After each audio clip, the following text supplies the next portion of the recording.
ಮಹಾಭಾರತದಲ್ಲಿ ಎಲ್ಲರಿಗಿಂತ ಹೆಚ್ಚು ನೋವು, ಹೆಚ್ಚು ಸಂಕಟ, ಹೆಚ್ಚು ನಷ್ಟ, ಸಾವಲ್ಲೂ ಹೆಚ್ಚು ಹಿಂಸೆನ ಅನುಭವಿಸಿದ್ದು ಯಾರು ಅಂತ ಕೇಳಿದ್ರೆ ಅದು ಮಹಾಪಿತ ಭೀಷ್ಮಾಚಾರ್ಯರು ಅನ್ನೋದೇ ನಮ್ಮೆಲ್ಲರ ಉತ್ತರ ಆಗಿರುತ್ತೆ ಅಲ್ವಾ. ಹಾಗಾದ್ರೆ ಈ ಭೀಷ್ಮಾಚಾರ್ಯರು ಇಷ್ಟು ನೋವು, ಇಷ್ಟು ಸಂಕಟನ ಯಾಕಾಗಿ ಅನುಭವಿಸ್ಬೇಕಾಯ್ತು? ಯಾರಿಗೂ ಇಲ್ಲದ ಕಷ್ಟ ಅವ್ರಿಗೆ ಮಾತ್ರ ಯಾಕೆ ಅಂತ ಗೊತ್ತಾ? ಬನ್ನಿ ಒಂದು ಫ್ಲಾಶ್ ಬ್ಯಾಕ್ಗೆ ಹೋಗೋಣ ಅಂಡ್ ಲಾಸ್ಟ್ವರೆಗೂ ನೋಡಿ, ಯಾಕಂದ್ರೆ ಒಂದು ಇಂಪಾರ್ಟೆಂಟ್ ಮೆಸೇಜ್ ಅಂತೂ ಇದ್ದೇ ಇದೆ. Welcome back to lead with Leela.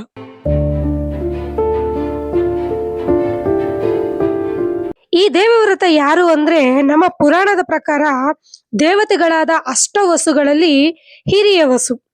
ಈ ಅಷ್ಟವಸುಗಳು ಒಮ್ಮೆ ತಮ್ಮ ಪತ್ನಿಯರೊಂದಿಗೆ ವಿಹಾರ ಮಾಡ್ತಿರುವಾಗ ಈ ಮೇರು ಪರ್ವತದಲ್ಲಿ ಒಂದು ಅದ್ಭುತವಾದ, ಒಂದು ಸುಂದರವಾದ, ಬೇಡದ್ದನ್ನೆಲ್ಲ ನೀಡುವಂತ ಕಾಮಧೇನು ನಂದಿನಿನ ನೋಡ್ತಾರೆ. ಅಂದ್ರೆ ಒಂದು ಹಸುವನ್ನ ನೋಡ್ತಾರೆ. ಅದನ್ನ ಹೇಗಾದ್ರೂ ಪಡ್ಕೋಬೇಕು ಅನ್ನೋ ಆಸೆ ಈ ಹಿರಿಯ ವಸುವಿನ ಹೆಂಡತಿಯದ್ದು. ಆದಿ ಕಾಲದಿಂದಾನು ಈ ಹೆಂಡತಿಯರ ಆಸೆಗೆ ನೋ ಅನ್ನೋ ಆಪ್ಷನ್ ಇಲ್ಲ. ಹಾಗಾಗಿ ಈ ಹಿರಿಯ ವಸು ಏನಿದ್ದಾನೆ ಅವನು ತನ್ನ 7 ತಮ್ಮಂದಿರನ್ನ ಸೇರ್ಸ್ಕೊಂಡು ಆ ನಂದಿನಿನ ಅಪಹರಣ ಮಾಡ್ಬಿಡ್ತಾನೆ. ಆದ್ರೆ ಅದು ಸಾಮಾನ್ಯ ಹಸುವೇ?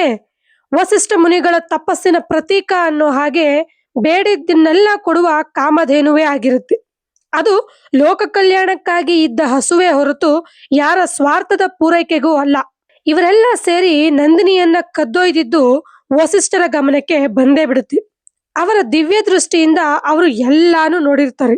ಈ ದೇವತೆಗಳಾದ್ರೂ ಸಹ ಸಾಮಾನ್ಯ ಮನುಷ್ಯರಂತೆ ಕಾಮ, ಲೋಭಕ್ಕೆ ಒಳಗಾದ ಈ ಅಷ್ಟವಸುಗಳಿಗೆ ಘೋರ ಶಾಪವೊಂದನ್ನ ಕೊಟ್ಟೇ ಬಿಡ್ತಾರೆ. ನೀವೆಲ್ಲ ಭೂಲೋಕದಲ್ಲಿ ಸಾಮಾನ್ಯ ಮಾನವರಂತೆ ಜನ್ಮ ತಾಳಿ ಮನುಷ್ಯರು ಅನುಭವಿಸಬೇಕಾದಂತಹ ಎಲ್ಲ ದುಃಖ ಕಾರ್ಪಣ್ಯಗಳನ್ನು ಅನುಭವಿಸಿ ಅಂತ ಶಾಪ ಕೊಟ್ಟು ಬಿಡ್ತಾರೆ. ಆಗ ಎಲ್ಲಾ ವಸುಗಳು ತಪ್ಪಾಯ್ತು ಅಂತ ಬೇಡ್ಕೊಂಡಾಗ ಕೊಟ್ಟಿರೋ ಶಾಪನಂತೂ ಹಿಂದೆ ಪಡೆಯಕ್ಕಾಗಲ್ಲ, ಆದ್ರೆ ಕೊಂಚ ತಿದ್ದುಪಡಿ ಮಾಡ್ಬೋದು ಅಂತ ವಸಿಷ್ಠರು ಏನ್ ಮಾಡ್ತಾರೆ, ಆ 7 ವಸುಗಳು ಮನುಷ್ಯರಾಗಿ ಹುಟ್ಟಿ, ಆದ್ರೆ ಹುಟ್ಟಿದ ತಕ್ಷಣ ಸಾವನ್ನಪ್ಪಿ, ಅಂದ್ರೆ ಮುಕ್ತಿ ಪಡಿರಿ, ಮುಕ್ತಿ ಪಡೆದು ದೇವಲೋಕಕ್ಕೆ ಹಿಂದಿರುಗಿ ಅಂತ ವರವನ್ನ ಕೊಡ್ತಾರೆ. ಆದ್ರೆ ಈ ಕೃತ್ಯದ ಮೂಲ ಪುರುಷ ಯಾರಿದ್ದಾನಲ್ಲ, ಈ ಹಿರಿಯ ವಸು, ಅವನ ಹೆಸರು ತುರ್ವಸು ಅಂತ.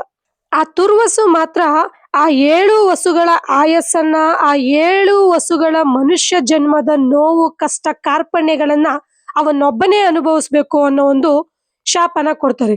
ಅಂದ್ರೆ ಕೊಟ್ಟಿರೋ ಶಾಪನ ಹಿಂದೆ ಪಡೆಯಕ್ಕಾಗ್ದಿದ್ರು ಆ ಶಾಪದಲ್ಲಿ ಕೊಂಚ ಅಮೆಂಡ್ಮೆಂಟ್ ಅಂತೂ ಮಾಡ್ತಾರೆ ವಸಿಷ್ಠರು.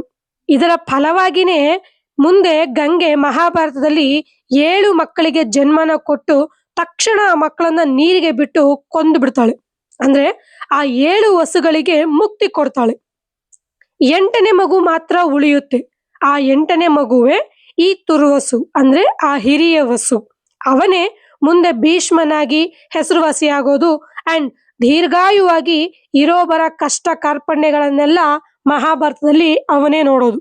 ಇಲ್ಲಿ ನಾವು ಮುಖ್ಯವಾಗಿ ಇದನ್ನ ಅನಲೈಸ್ ಮಾಡ್ಬೇಕಂದ್ರೆ ಸ್ನೇಹಿತರೆ, ಇಲ್ಲಿ ಕಷ್ಟಗಳು ಅಂದ್ರೆ ಯಾವ ತರ ಕಷ್ಟಗಳನ್ನ ಅನುಭವಿಸ್ದ ಭೀಷ್ಮಾಚಾರ್ಯ ಅಂದ್ರೆ, ಮೊದಲಿಗೆ ತಂದೆ ತಾಯಿಯರ ಲಾಲನೆ ಪೋಷಣೆ ಅವನಿಗೆ ಬಾಲ್ಯದಲ್ಲಿ ಸಿಗೋದೇ ಇಲ್ಲ. ಯಾಕಂದ್ರೆ ಅವನು ಹುಟ್ಟಿದ ತಕ್ಷಣನೇ ಗಂಗೆ ಅವನ್ನ ಕರ್ಕೊಂಡು ಅವನಿಗೆ ಎಲ್ಲಾ ವಿದ್ಯೆಗಳನ್ನ ಕಲಿಸಿ ನಂತರ ನಿನ್ನ ಹತ್ರ ಬಿಡ್ತೀನಿ ಅಂತ ಹೇಳಿ ತಂದೆಯಿಂದ ಮಗುವನ್ನ ದೂರ ಮಾಡಿ ಕರ್ಕೊಂಡು ಹೋಗ್ಬಿಡ್ತಾಳೆ. ಅಂಡ್ ದೇವವ್ರತ ಟೀನೇಜ್ಗೆ ಬಂದ ಮೇಲೆ ಅವನನ್ನ ತಂದು ತಂದೆಗೊಪ್ಪಿಸಿ ಅವಳು ಮಾಯ ಆಗೋಗ್ತಾಳೆ. ಅಲ್ಲಿಗೆ ತಂದೆ ತಾಯಿಯಂದ್ರ ಪ್ರೀತಿ ಅವನಿಗೆ ಚಿಕ್ಕಂದಿಂದನೂ ಸಿಗೋದೇ ಇಲ್ಲ.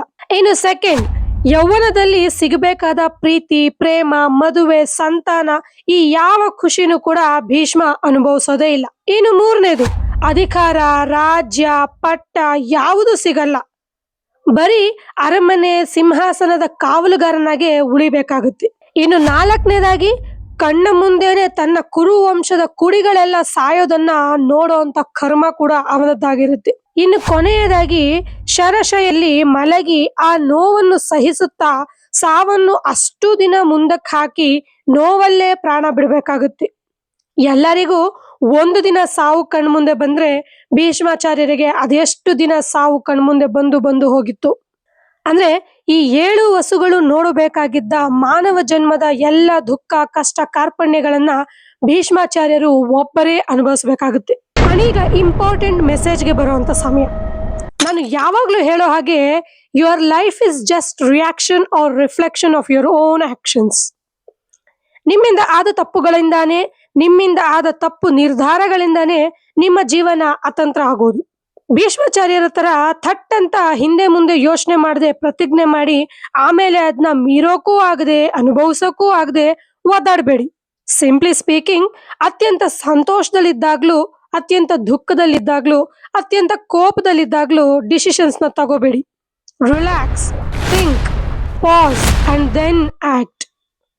ಯಾರನ್ನೋ ಖುಷಿ ಪಡಿಸ್ಬೇಕು ಅಂತ ತಪ್ಪು ಅಂತ ಗೊತ್ತಿದ್ರು ಅವರನ್ನ ಮೆಚ್ಚಿಸೋಕೆ ಅಂತ ತಪ್ಪು ಮಾಡೋಕೆ ಹೋಗ್ಬೇಡಿ, ಈ ಅಷ್ಟವಸುಗಳ ತರಹ. ಸ್ನೇಹಿತರೆ, ಮಹಾಭಾರತದ ಒಂದೊಂದು ಘಟನೆನೂ ಒಂದೊಂದು ತತ್ವಗಳನ್ನ ಹೇಳುತ್ತೆ, ಒಂದೊಂದು ಜೀವನದ ಪಾಠಗಳನ್ನ ತಿಳಿಸುತ್ತೆ. ಅದನ್ನ ತಿಳ್ಕೊಂಡು ಅರ್ಥಕೊಂಡು ಮುಂದೆ ಹೋದ್ರೆ ನಮ್ಮ ಜೀವನ ಸುಂದರವಾಗಿ ಇರುತ್ತೆ. ಇವತ್ತಿನ ಈ ವಿಡಿಯೋ ಇಷ್ಟ ಆಗಿದ್ರೆ ಲೈಕ್ ಮಾಡಿ, ಶೇರ್ ಮಾಡಿ ಅಂಡ್ ಸಬ್ಸ್ಕ್ರೈಬ್ ಆಗೋದನ್ನ ಮರಿಬೇಡಿ. Thanks for watching.